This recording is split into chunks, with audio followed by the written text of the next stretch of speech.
Yo, what's up guys? Ayan, dito po tayo sa aming pinakamalaking tourist spot dito sa Mayungpayong Rock Formation. So mapansin niyo po guys, andun po siya. So dito po ako ngayon, nakatayo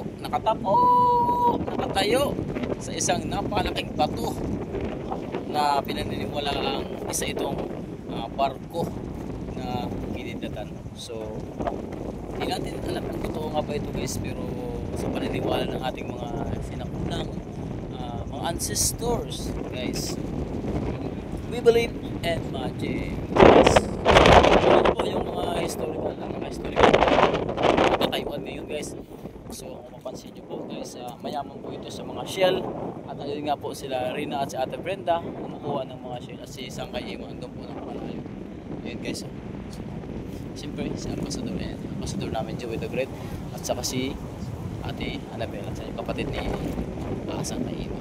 So guys, so ayun nga po guys, kung mapapansin nyo po itong kinatatayuan ko, so sa likod ito, ay sakit guys, nakapag-break. So ito po yung kinatatayuan ko guys.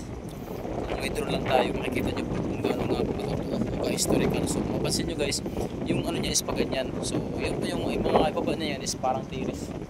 So kung titingnan nyo po sa malayon guys, is para po talaga itong barko. So mamaya papakita ko sa inyo yung sa malayong video.